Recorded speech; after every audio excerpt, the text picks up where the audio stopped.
ready to say coo, queen, quick, quiet. That's a closer mouth position rather than qua. Qua, right? Coo. Okay, R and WR say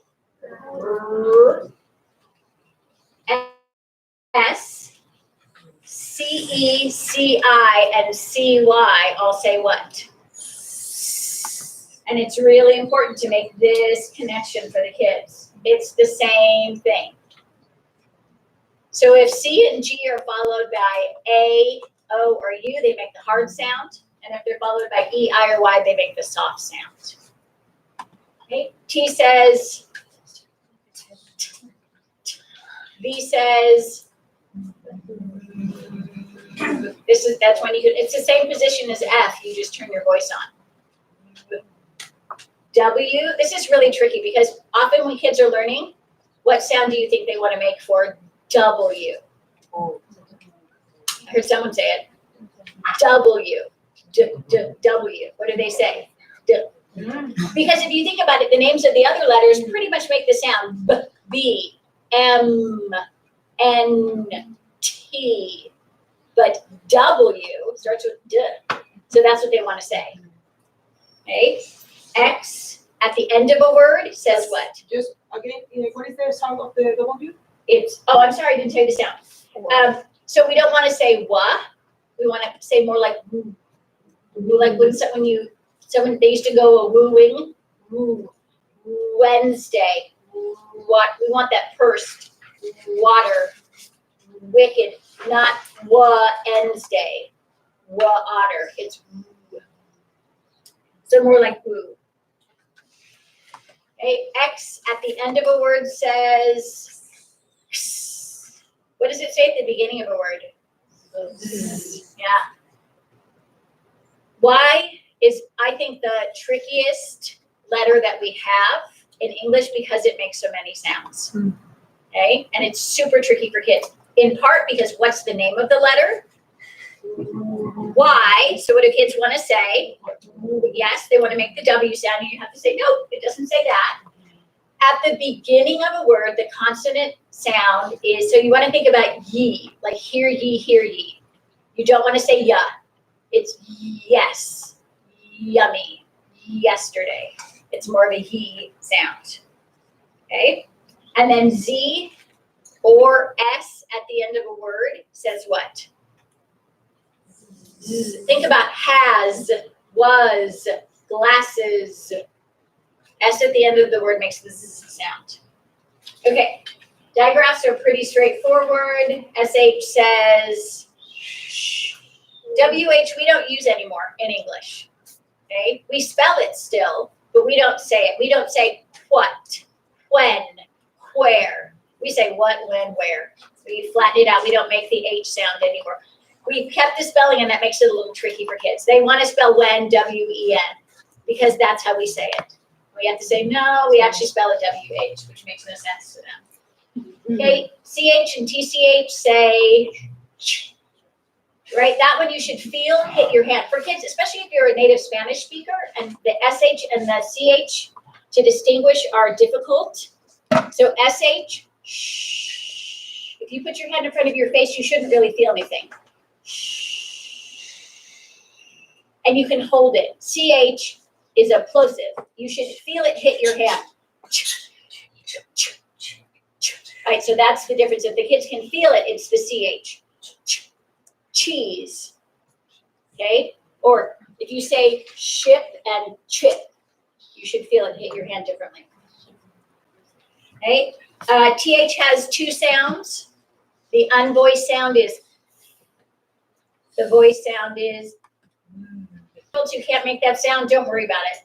That's one of the last developing sounds. If they say duh instead of the, you can remind them they need to stick their tongue out to make the sound. You can't make the sound without sticking your tongue out. Try it. The. Now say duh. Your tongue doesn't come out, right? The. But if they're missing their two front teeth, right? It's just really hard. And sorry about that one. That's a really late developing sound. By 7, if they're in second grade and they're still duh and dis and d's, then we start to be concerned, but we don't worry about that in kinder at first. Yeah, it's also only in English, yes. What is the V after the T? Just means voiced. Oh. So you can tell, if you put your hand on your throat, say the. You should feel your throat vibrate. Now say think. Think. Did you feel your throat on the TH? Think. So the V means voice, that your voice is turned on. Okay? NG is only at the end of a word. That's not really nasal. Song, long, right? We feel it right here. Hang, ring, your tongue goes up. And then PH we already talked about, that makes the F sound. All right, inflectional endings. This is a first grade standard. First graders need to be able to read words with ing and ed, which makes 3 different sounds. Okay, ed makes 3 different sounds. Kicked, rolled, started. There's a reason for why it makes the sound it does. It has to do with whether the final sound of the word is a voiced or unvoiced sound. You don't need to worry about that. Just know that there's a reason why it makes those 3 sounds. And kids they hear if it's not correct or not, but sometimes when they're reading it, they just want to say looked did, liked did, talked did, until they learn to hear the different sounds. Okay? All right, let's go down to the vowels. That's everyone's favorite. That's what most of the sound variations are in English. All right. Short sound for A is what? Ah. It's a very flat sound. Ah. Okay, think of at the chair. Ah. Short sound for E is eh, as in edge. Edge. Short sound for I is id. Short sound for O is ah. Ah. Octopus. Ah. And short sound for U is which in English can also be made by every other vowel. We have something called the schwa. And the schwa is what happens when we have an unaccented syllable. Any of our other vowels can do that. Think about again, about, around. We don't say about. Again, maybe in England it came from again, but we don't say that. We say again, and that sound is the schwa, spelled by the letter A. All right, so let's go down and do the long vowels. All right, so fortunately the long vowels are pretty straightforward. Now, all right, so in first grade, your child most likely started first grade already knowing the short vowel sounds and being able to put short vowel words together, okay? They're working on that now if they don't have it already. We spend all this time teaching them the short sounds and they're like, yes, got it. And then you go, okay, great. Now guess what? Now we're gonna put an E on the end of the word and now that A says A. And now that O says O, okay? And we have to now convince them to buy into all the long vowels. So here are the ways in English that we have of spelling A.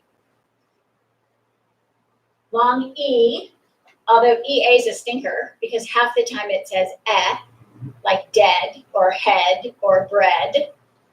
It can also say A, like great or break. Here's I. This is the hardest one for kids. IGH. It's totally random. Long O and long U. This is pretty straightforward. Over here is where it starts to get really confusing for kids, right? Because long U says U in cute, but in dude it says ooh. O says ooh as in book, but it says as in, sorry, it says ooh as in boo, but it says as in book. And then we have a couple of pairs. What do OI and OI say? Oi, which is how we feel after doing phonics. Okay, OW and OU say ow. AW and AU say what? Ah, so they go back to the short O's, unless you're doing German, in which case AU says what? The kids say ow, right? They get totally confused. All right. Questions about this? Okay, these are the regular sounds. All right, so turn here, and I've got a couple of resources for you to help with the sounds. In kinder, we do something called zoophonics. How many of you are familiar with that, with the zoophonics? Okay, the kinder teachers have a great website. The students are learning the names of the letters, and they're learning the sound with these little animals. And so here's kind of a little cheat sheet for you so you know what they are. Like there's Allie, alligator, and Bubba, bear, and Katina, cat. There's a movement that goes with each of them. And there are some great resources on the kinder website that you can go on to if your child is struggling to learn the letter names and sounds. Okay, so that's a little something for you to have. If you go to the next page. Yeah, of course. Is there, I think it's just the mirroring, that I think a lot of kids do, but is there a good technique to distinguish between, or like, is Bubba Bear different from Dee Dee Deer? For example. You go get to make the bed. Yeah, I'll teach you a little trick that I do with the kids, and I'm gonna have her go and get it. And you can find all kinds of clever things. But I'm gonna show you something that I call make the bed. So if you do this with your hands, okay? And if you look at this and think of a bed, here's where the pillow would be, here's where the foot would be, and do you see how my hands, this one's a B and this one's a D? So when I have kids that are struggling, I'll say, okay, make the bed, and I'll have them put their hand down and say, which hand does it match? And that's something you could try. Okay, sorry. So many kids struggle with that and struggle for so long, and that is not a warning sign of dyslexia, just so you know. It isn't. And I know that that's one of the stereotypes, and it isn't. Here's a little Do you also have one for Q and P? would you go with that one? Yes. The good thing about Q is it has that little kick tail, right? Yeah, you just put it on there, right? Yeah, most of the time Q does. So, unfortunately, English, not a lot of words with Q. So that's one of the things I tell kids is that most of the time it's P. I think it's P and B next time. And 6 and 9, yes, all of that totally normal. Here's why, okay? Here's the reason that the brain does that. It's something called object constancy. This is a chair. This is a chair. This is a chair. This is a chair. It's still a chair. It hasn't lost any of its chairness, right? Still a chair. No matter what, kids know that. They learn that. And that's a survival skill that they learn as toddlers. But we show them a ball and a stick, and we say, this is a B, this is a D, this is a P, this is a Q, this is a 9, this is a 6. That makes no sense to them, right? It makes no sense to them. And it's so hard to learn. So that is why that is such a struggle for them. Okay, this is a little graphic that you can use for P and Q. It's not really a trick. You don't necessarily have like I don't know if you can like make the Junior Birdman goggles, if that would do anything. I don't know. You have to kind of play with that, I guess. Oh, and G too is the other one that they get confused, right? Because G, the tail goes one way, and right? That's what computers are for. So you could try this, yes. You said that this is not an early sign of dyslexia. Nope. What would be? We'll talk about that. Okay. We'll talk about that. Okay, so if you can teach them the little make the bed trick, there's also a couple of things. Here, I'll just kind of jump. See what's on here. There are some really great web sites that I want to recommend. One of them, if you can see this right here, I would write down this website. It's themeasuredmom.com.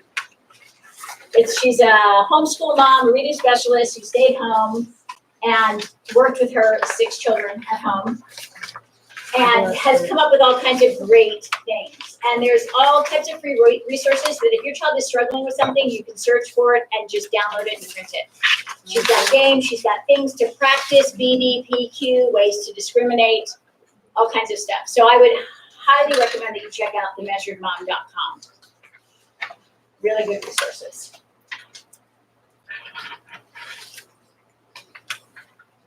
Did everyone get that? It's kind of a weird name. Okay. We go to 7:30, right? 6 to 7:30? Yes. Okay, I just panicked. I'm like, oh my God, it's 6:44. That was phonics. Okay, so just kind of, I wanted to give you just an idea of what your child is doing or going to be doing in terms of their phonics development, kind of what that looks like so you know. Okay, we start out with concepts of print. That is pre-K and kinder. That's when your child is sitting on your lap and you're reading with them and you're talking about the pictures and you're showing them how we hold a book, that they understand that we read from left to right, that each word says something different. You know, kiddos don't have concepts of print when they're like, look, I'm reading. Yeah, right? They don't yet understand. So that's also when they're learning alphabet, letter names, upper and lower case. That's what's happening in kinder right now. If your child doesn't have their letter names yet, that's what they're working on. Okay? It is really important that they learn that. And that is something that you can help reinforce at home. And we can talk about some ways to do that as soon as I go through this. But that's really important. So right now in kinder, that's what they're working on, letter names and sounds, right? We move into, after they get the letter names, still in kinder, they move on to the consonant sounds, the short vowel sounds, and hopefully they leave kindergarten blending what we call CVC words. That just means consonant, vowel, consonant. Cat, dog, dig, pig, pet, pan. All those easy 3-letter words, right? That's what we want them leaving kindergarten doing. If they can do that and they know some sight words, super, okay? This then carries into first grade where they pick up where they left off in kinder. They work on reading those CVC words and then they start getting into those long vowels, all of those different long vowels, okay? And they work on the ED and the ING ending. And then that's where second grade picks up. And second grade goes on, and their job is to make sure they get all those long vowels finished up, and then they start working on big words, 2, 3, 4 syllable words. Okay, so how do we know where your kiddo is and what they're doing?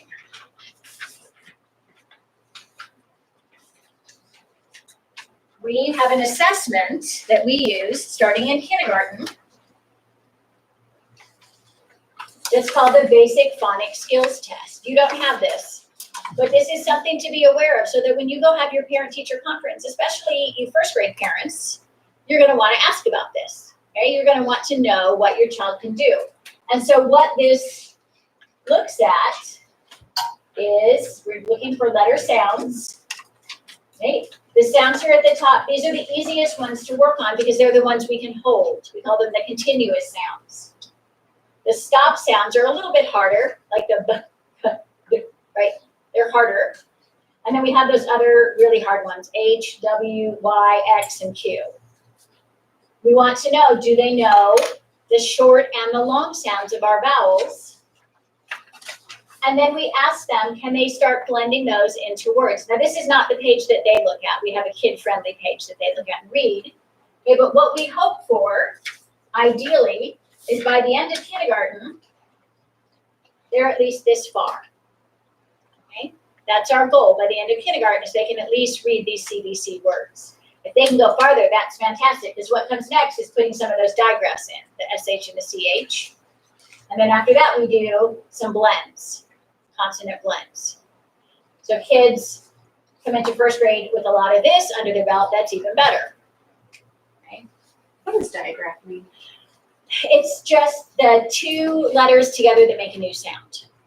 So a blend would be like BR. You can still hear the B and the but SH doesn't say, it says sh. So it makes a new sound.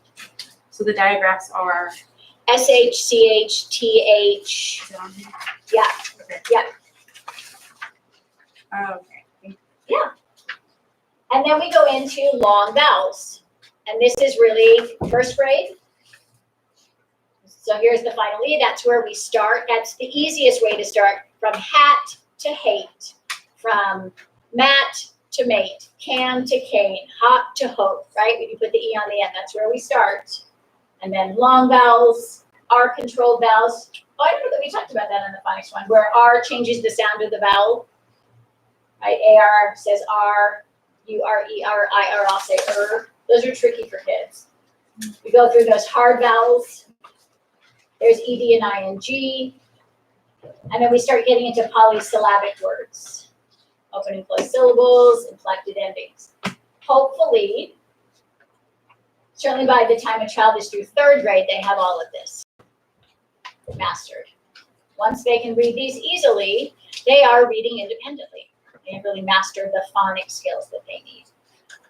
But you will see this assessment, the end of kinder, all of first grade, and all of second grade until your child has mastered this. Okay? This is definitely something to ask your child's teacher about. How did my child do on the BPST? What are they working on? Okay, on the basic phonics skills, so that you know, so that you can support them. Okay? Questions about this? Yeah. Can you repeat the name of the assessment again? Yeah, it's called the BPST, which just stands for Basic Phonics Skills Test. Thank you. Yeah, Question? Yeah. What do you do if they're not doing so well past third grade? So at that point, if they're here, they're probably working with me in the Learning Center. They Okay, are. okay, awesome. Then we can talk in more detail at some time about how to support them additionally if there's other things that they need. Yeah, So what if someone has already passed this? Like, awesome. right, but sometimes in class, for example, they just get like these easy books and they just kind of read away, right? And it kind of defeats the purpose of challenging them. And then they get bored. For example, So mine is then just bored and just tells me like, oh, I'm just reading away, and now I have a kindergartner and it's the same thing. Like, she already knows most of this. Like, then that would also be that we could talk after. We could talk to Okay. your child's teacher. We've had kids in kinder who are reading with the first grade class okay. or reading with the second grade class. So Yeah, we can do 'cause that. didn't happen with my other one, and it just We can definitely support kids Right, who so- are above. And if Okay. that happens, you can always, my email is here. Yeah. You can always email me. I will definitely help if your child needs extra support, if you have concerns. We can work on that. Yes. In the classroom for kinder first, are all the students learning together, or like what is the setup for learning reading? That's a great question. No, so there is small group instruction that's happening. They are getting whole group instruction in some things, and then they get differentiated instruction. So they get put into groups. The teachers do assessments at the beginning of the year to determine, we're not going to teach your child the letter names if they're already reading. That makes no sense, right? So that child is going to be doing something different. So there's a time during the day when they are getting differentiated instruction based on what they need. When teachers have students who are not at the grade level standard where they should be, right, or who are struggling with some of these things, that's when they get referred to me, and then I do small group instruction based on where they are. And so we have lots of support. Does that help? Okay. So I gave you a cheat sheet to have at home, to put up on your wall, because now you're all phonicators and you love phonics. And this is a great little resource, the little pictures of the cat here at the chair. And I actually, with the kids, we do some words just to help remember, so I'm gonna write them in, and you can too if you want to. So we say the cat is at the chair. It's on the edge of the chair. The cat is in the chair, on the chair, and under the chair. And if your child is having a hard time learning these vowel sounds, you can get a chair and you can play this game. hey, I'm gonna say a vowel sound and I want you to get in the position that matches the sound. After you practice it a couple times, right? So you say, Can you repeat me the difference between the sounds of A and O? Because for me, like it's very similar, but Yes. I want to teach him. so I'll exaggerate. So it's ah, right? Ah, okay. Yeah. Like when you go to the doctor and they stick that thing in your throat and you go ah, right? Versus ah. This is more of a dropping your jaw. Ah, on, at, on. Okay? You can grab a chair and say, okay, I want you to stand at the chair. I want you to sit on the edge there. Hold on. Edge of the chair. In the chair. Can you guess their favorite one? Oh yeah. It's on. On the chair. And then for under, depending on your chair. Sometimes we say just put your head under or whatever. But, and then I will just sort of go fast. Ah, off, it just kind of helps them remember, so that hopefully then when they're reading, they can't remember and they see the E, they go edge, and it helps. It's just kind of a fun way for them to try to learn the sounds. Okay, so this is everything that we talked about, the long vowels, the other vowels, the R controls, which we didn't mention, but they're there, and then these, and the schwa, which says okay? Just a little cheat sheet, yeah. So is this all just auditory practice, or are you actually showing them the letters? So this is not, no, this is now connected to print. Okay. This is all connected to print, and this is lots and lots of practice, Yeah. right? If you are learning final E, well, so let's see, what's a good example? Like, oh, here, this is what my second graders are working on right now. Oh, that's super shiny, let's see.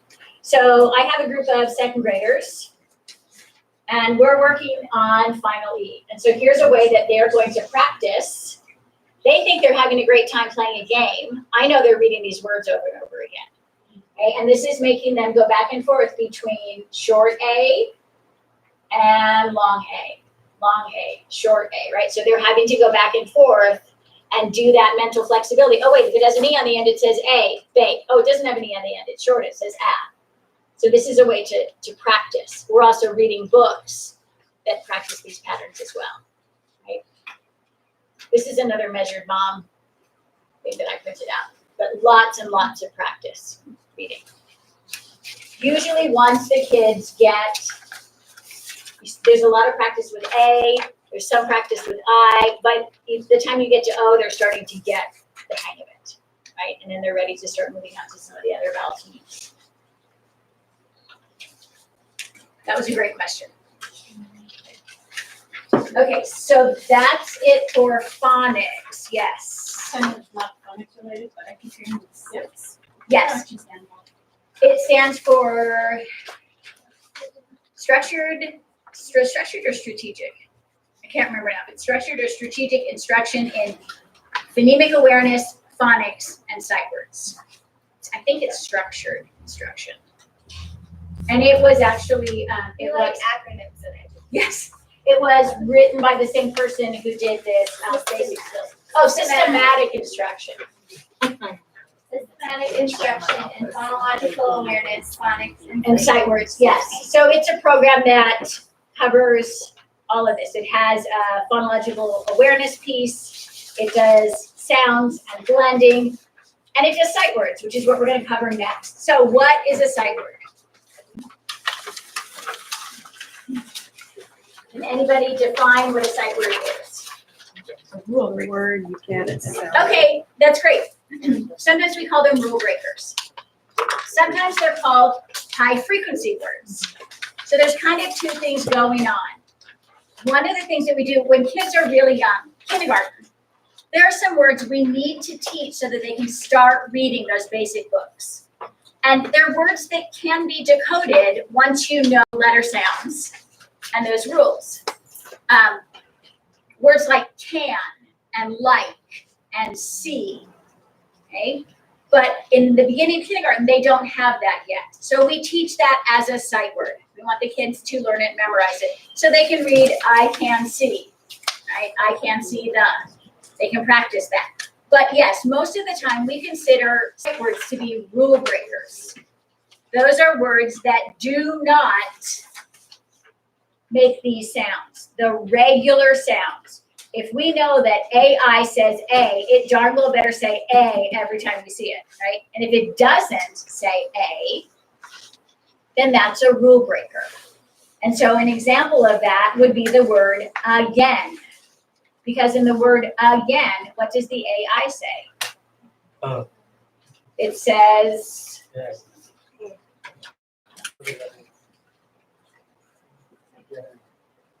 oh, darn it. This word says again.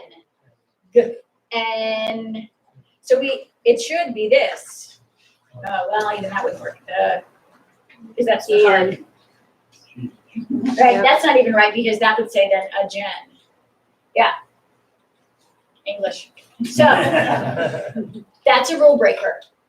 The is not a rule breaker because that's the schwa and that's okay in English, but that's a rule breaker. So we teach this as a sight word. Okay, how about this one?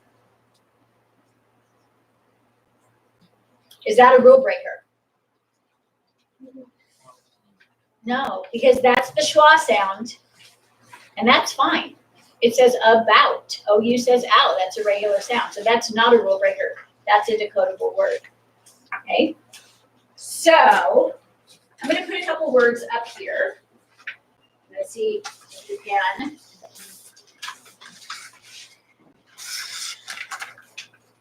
All right. Have your sounds nearby.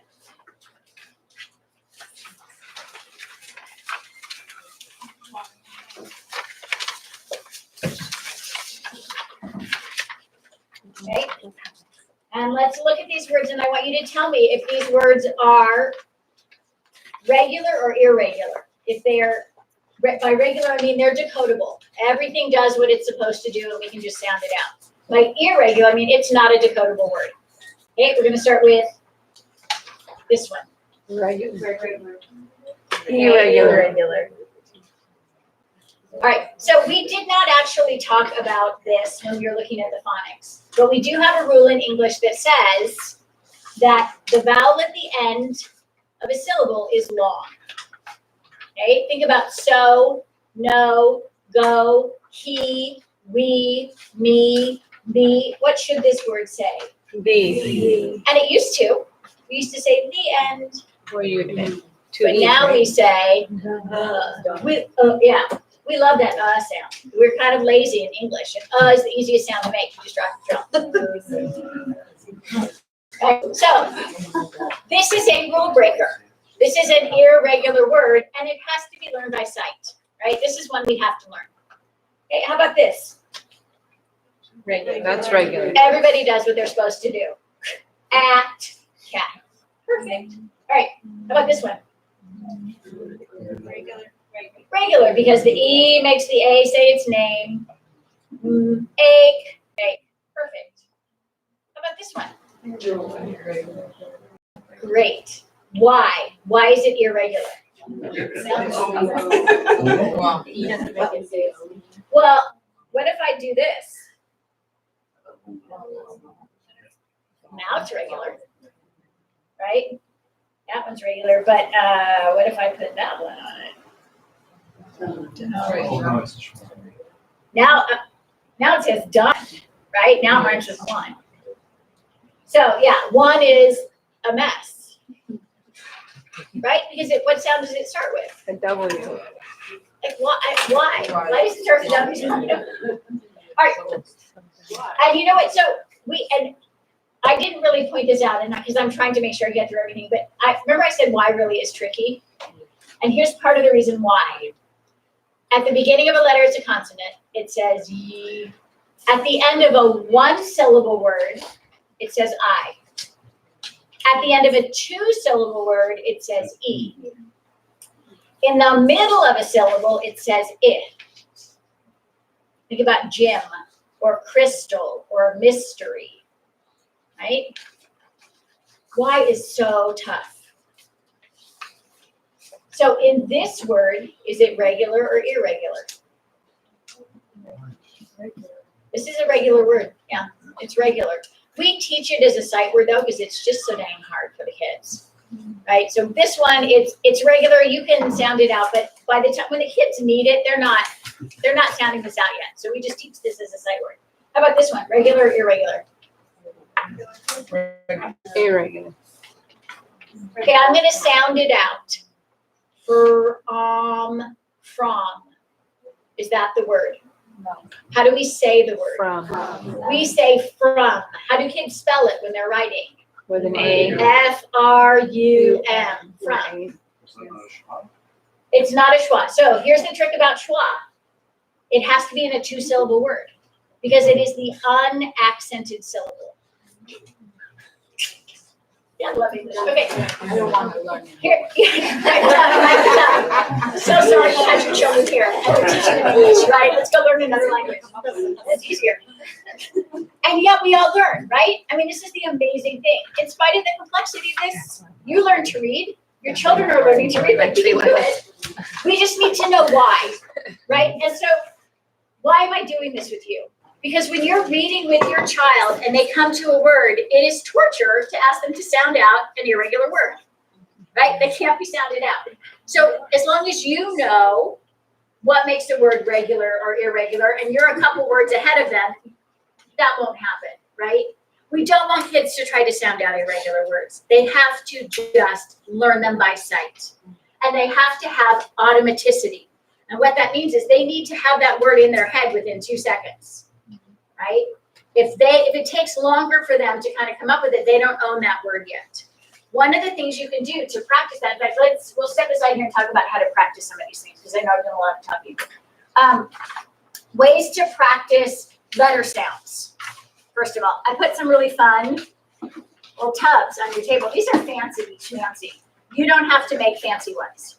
You can get a yogurt tub. And if your child is having trouble with a particular sound, you can go around the house. Take one, open them up. Let's see what's in here. You can go around the house, go in your junk drawer, go in the bottom of the car, wherever stuff collects. And can you find objects that start with that sound? Laws. Yep.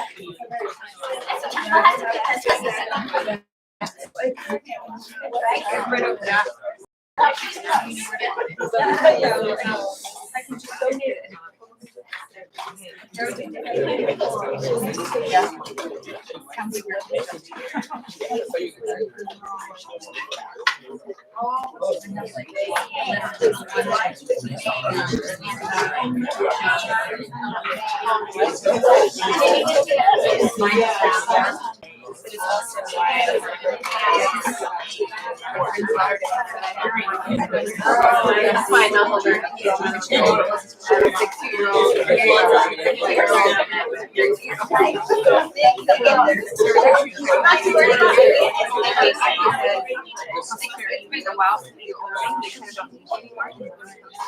Okay, so this is one way that you can practice. You can have your child assemble the tub.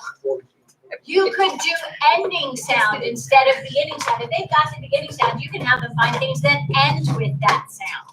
Okay? You can make a tub of things that rhyme. That's a way to do it. I put these, I don't think I had enough, but I put these trays of salt on your table. They've had a million dirty hands in them, so I'd be like, I wouldn't really touch them.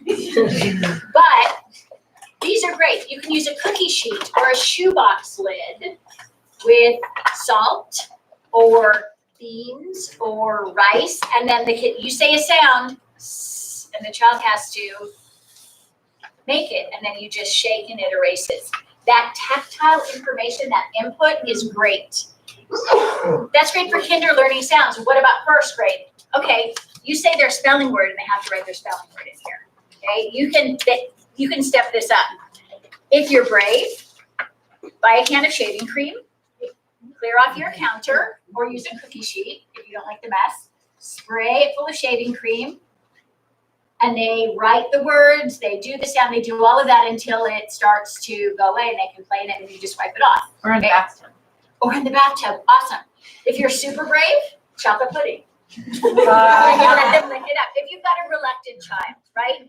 I will resort to bribery. I have a 12 and a 14-year-old. I am not about bribery for many things. If it works, right? I mean, we need our kids to do that. Honestly, if your child pushes back against you, don't feel bad. My kids were both reluctant readers, right? I'm the reading teacher, and they both like push back like crazy. So if we can make it fun, if we can get some buy-in, let's do it. And if you have a little bit of mess tolerance, you know, especially if you're in the kitchen cooking, that's a great time to be doing these things, right? Because they can be there. You can be saying sounds. You can use dough, and they can form the letters out of dough or Play-Doh. You can buy alphabet cereal, alphabet cookie cutters. You can do all of this with the sand and the rice and the beans and the Play-Doh, right? That's a great time to be doing it. If you have old magazines, you can have kids cut out pictures that match sounds or match rhyming and make collages. You can do that. Sidewalk chalk is a great thing. Bathtub crayons, as long as you check to be sure they don't stain the grout. I learned that the hard way. So check that first. But that's another good time to play with letters and sounds because it's fun. Buy those foam letters that you can stick in the bathtub, and you can just do a little bit of work, right? Make it sound like play. Let's see, I had other. No. Okay, so here's ways to practice the letters and the sounds and the words. Here's another super cool thing, and I forgot to mention, bathrooms are back there. Whisper phones. And I put a couple of different ones on the table. These are the kids' favorite. Because you're like a telephone operator, like you just love it. The fifth graders cannot get enough of these. This is not just a little kid thing. My head's too big. But the idea is that they whisper and can really hear themselves. So I encourage you to try one at your table so you can hear what this sounds like. And they have them sanitized. yes, always sanitize them within an inch of their lives. Wait, where's the one I have this?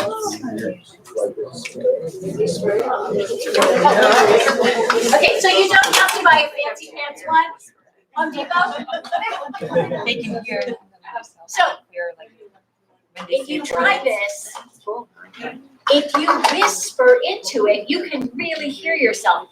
This is so good for kids to hear themselves. And this is how you get your reluctant second and third grader to, because they'll do anything for these. They think they're just the coolest things. So, whisper phones. All right. Also, other ways to practice would be, like I said, there's all kinds of great games. Here's an example of one. You could do your own with pictures from a magazine. This is one, again, I got from The Measured Mom. Here's the word family. They have to read the word and match it. So there's a way to practice the reading. We just need massive amounts of practice, especially because our kiddos half the time are learning in German, right? So we have to make sure that they are getting lots of practice in. Okay, so, yes. So if that standard that you put up that they need to know in English, the test that they do, is it the same in German? So, Like, is that the same standard of reading we're expecting them to have? so I can't totally speak to the German, but I know that they have developed an assessment that is similar, that measures the letter sounds, the vowel sounds, reading in syllables. They have developed something that is similar. And actually it's been developed here at our site. Our first grade team is phenomenal in German. So like a German student in Germany and a German student here. Are doing different things. Okay. In some ways, right? Because here we're teaching our kids simultaneously two different phonic systems, which is a ton. And then if you're speaking another language at home, now we've got 3 languages going on for our kids. And I want to make it super clear, and I didn't say this earlier, we want you to continue to speak in your home language, continue to speak your home language at home. We want kids to have that home language, that exposure. That's where they're getting vocabulary and background information and the family connection, like that's so important not to lose your home language. Here, we're gonna teach them English and German, right? And you can support it at home as best you can. We don't speak any German at home. My son is now in advanced German in high school. He started this year. He went all the way through. And he was able to learn without the home support, without us speaking it at home. So we will do that here, right? If you can't support it at home, that's okay. So, yes, Just to go back to the sight words. Yes. Struggling with those, in English, and the Yes. other ones are fine. But one of the things we did is we have, the words every week pasted up in different places in the Yes. house. But we find for the English ones, they're really, so what we do is we have them go read first and then go back and write it down. And then just keep going back and forth. But is there a better way to get them to kind of learn the sight of them? Because, I mean, the German ones, they can just get sound out and they're doing Right. well on the German test. Right. Right, and that's the tricky thing. These cannot be sounded out. So massive amounts of practice. So just keep doing the same thing over. And, well, or do different things, or do the salt trace, or do do a word hunt where they have a sheet of paper out of a magazine and they have to find certain sight words. Did you have an idea? Yeah, so I teach at a different school on top of being here. But my background is in English as a second language, and so I do a lot of sight word things too. And one of the games that my kids love with sight words is, I don't know if you're familiar with Jenga, the building tower with wood blocks.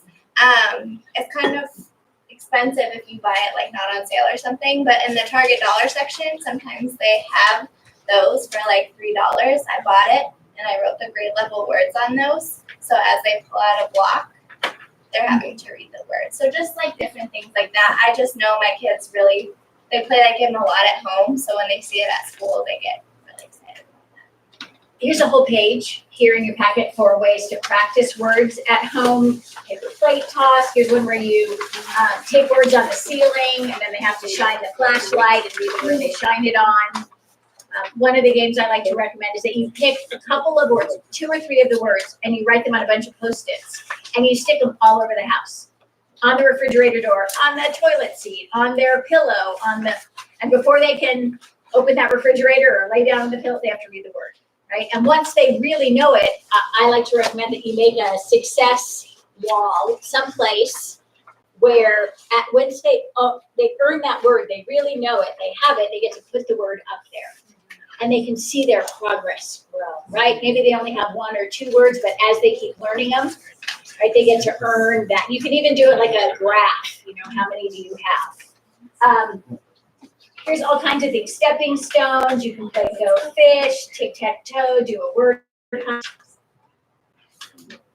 Magnetic letters. Oh, I wanted to mention, if you do, I always recommend magnetic letters if you can get them.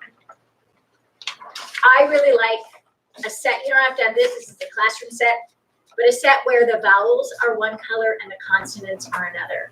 And the reason for that is we have to reinforce the concept that every word has a vowel sound. Actually, every syllable has a vowel sound. But you cannot write a word without a vowel. Yeah, and so if they're red, they can't make a word without a red letter in it, right? And that's really important, especially for kinders, to learn that. So if you find a set that has all the letters that are the same color, just take a Sharpie and make the vowels a different color. That's a way to do it, okay? That would be a recommendation. So this page is in your folder for practice. There's also, I gave you a page that has all of the words for kinder. And it's kind of it took me a little bit to kind of figure this out. Here are the units that kinder does. And then they have it by week. So in kinder, there were no words in weeks 1 and 2. In weeks 3 and 4, they did I, the, and. In weeks 5 and 6, they did like, go, and see, and then my, your, so that's kind of how that works. So those are the kinder sight words. Here are the first grade spelling words. You can see in first grade, You really want the kids to be able to spell them, as I'm sure some of you first grade parents know and are struggling with, having your kids learn these. We really want them to be automatic with these words because otherwise they are stumbling blocks in their reading, they slow down their fluency, and they also come up all the time in their writing. Quick question. Yes. You said we practice a lot with letting our child read. You mentioned something about probably not letting them struggle with the irregular words.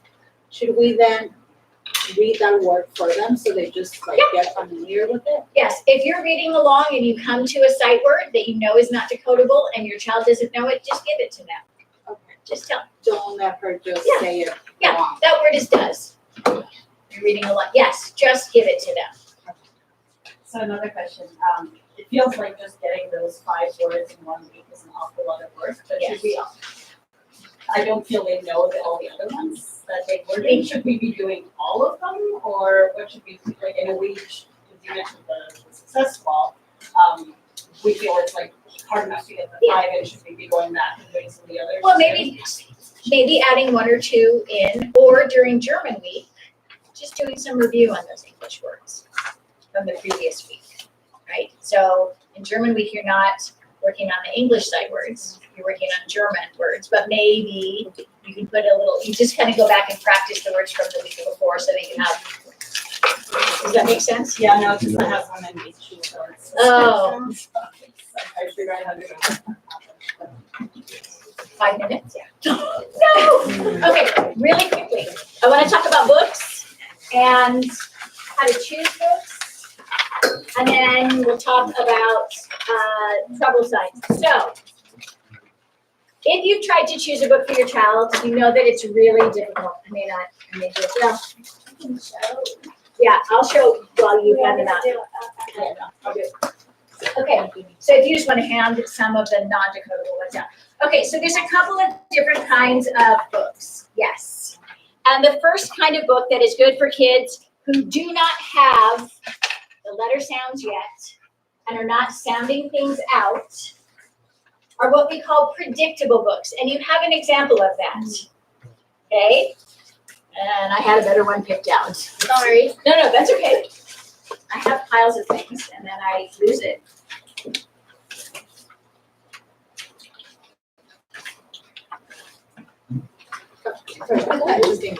Okay, so here's a predictable book. What should I be for Halloween? Maybe I'll be a clown. Maybe I'll be a tree. Maybe I'll be a pirate. So once they have the idea that that says maybe I'll be, where are they getting the rest of the words from? From the pictures. It's predictable, okay? They're pattern books. The leaves are red. The leaves are orange. The leaves are green. The leaves are yellow. We love fall. I see 1 pumpkin. I see 2 pumpkin. I see 3 pumpkin. These books are great for beginning readers because they develop that sense of reading. Okay? They're not really decoding this. They may recognize some words by sight and they're using the pattern. Perfect for kinder. Okay? Perfect for kinder because it gets them excited about reading. As soon as they get some sounds, though, we need to move them out of this and we need to move them into something that is, unfortunately, harder. We need to move them into decodable books. And so Jennifer's going to give you some examples of decodables. And now, in a decodable, it is a combination of sight words, but primarily words that have to be sounded out. Yes. You can't look at the picture and predict what it's about. You have to sound out the words. Kids can be very resistant to doing this because it's not nearly as much fun as it was to just read by pattern. And the act of sounding and blending is laborious. It's been called the grunting and groaning stage because they're grunting and you're groaning listening to them. Because it's tough. I mean, really, when you listen to them and it's like, hey,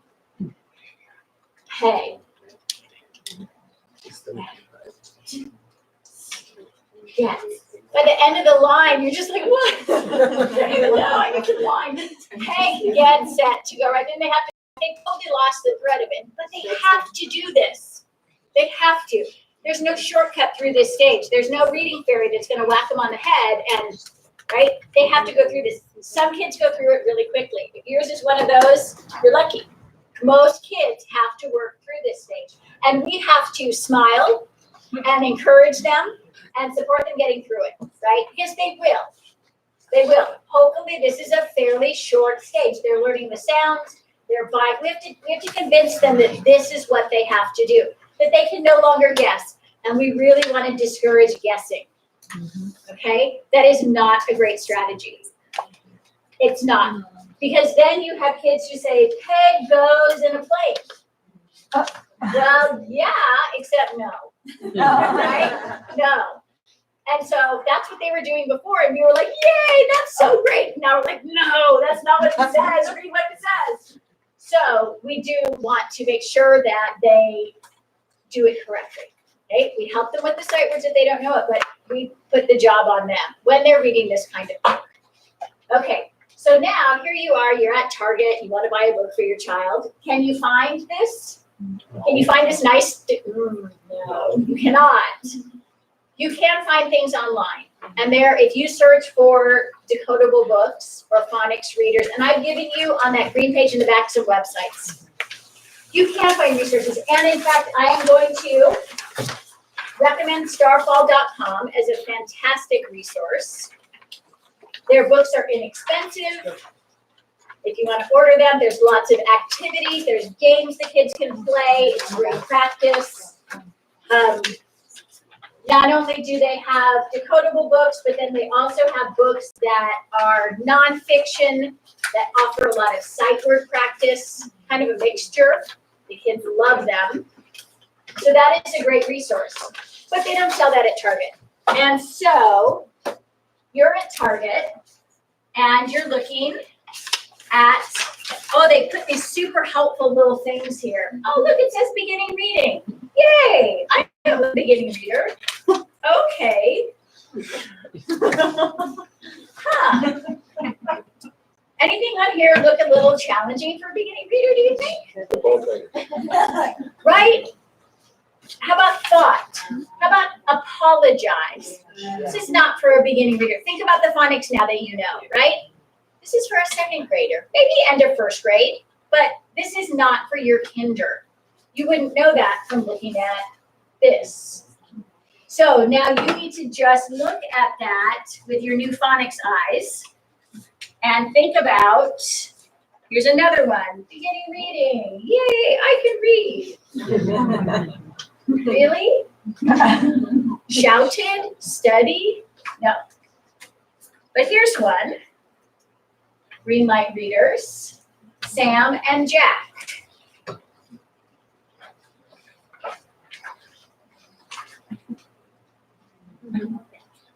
Oh, there's something that can be read by your beginning reader, right? That's decodable. So that's something that might be appropriate. So just be aware. Don't be taken in by this. Yeah, they will. Just look through and kind of think about where your child is and know what's appropriate. Okay, so that was super quick on that. I put a yellow thing in the back. It is a wonderful resource. I want to really highly recommend Reading Rockets as a website. If you have any questions about reading or literacy, you can search on that website. It's super parent-friendly. They have wonderful resources. And so that talks about what could be a concern, what could be a sign of trouble. It's called Target the Problem. And so it talks about everything that we talk about, phonological and phonemic awareness. What is this like for a kid? What is it like for the parent? And then for the teacher's perspective, what you can do, right? Things that are signs of trouble. Like I said, reversing those letters, that's not a concern. A child who can't rhyme, a child who cannot blend things together auditorily. If you say pancake and your child has trouble putting that together or putting sounds together, or separating sounds, or telling you the beginning sound or the ending sound, that's a concern, okay? Dyslexia is an unexpected difficulty. People who have dyslexia, their brains process things differently. They don't use the same part of the brain. The analogy has been made that instead of getting on the freeway, they go the back roads, and their brain has to work much harder. Okay, and one of the issues is with that the auditory processing part of the brain is not as strong. And the other thing is that there's a retrieval issue. In order to be a great reader, you have to retrieve the information rapidly. We do an assessment where I show kids pictures of colors, and they just have to name the colors for me. And I have a little norm, how many seconds it should take them when they're in kinder, how many in first, how many in second. If I see that they're struggling with phonological awareness and they're struggling with that, those would be things that then we would want to look more closely. If you know that you have a history of reading difficulty in your family, you or your partner or your brother or your sister, if it's in your family, that's something to be aware of, okay? It's something to tell your child's teacher. It's something to come and talk to me about, so we can make sure that we're putting our eyes on your child, because that can be passed on. If your child has attention issues, okay? And kids do, 1 in 5 kids do have attention issues. Both my sons have ADHD. They are more likely to have some difficulty with learning to read. It's just something to be aware of. If you're informed, then you can do things to support your child. And there's a lot of information, again, on Reading Rockets on that website about it. And then you can come and talk to us. So I told you it was a lot. I'm sorry, we get to go through everything in detail. The resources are here for you. That light green paper has a list of websites. It has a list of supplies to have around the house that you could use to support literacy. I think that's all that I have that's in there. You know, Mrs. Moreno do you want to tell us? Yeah, so first of all, thank you so much for Yes. being here. We really value these parent universities, we hope you do too. Ms. Hall is a wealth of knowledge, as you have seen tonight. I've watched her do this several times, and I feel like I learned something new every year. So can we give her a round of applause? The other thing I just wanted to ask, we have a survey that will probably take you 3 minutes. We really look at the feedback from parents, and it helps us with deciding future parent universities, and our board looks at these as well. So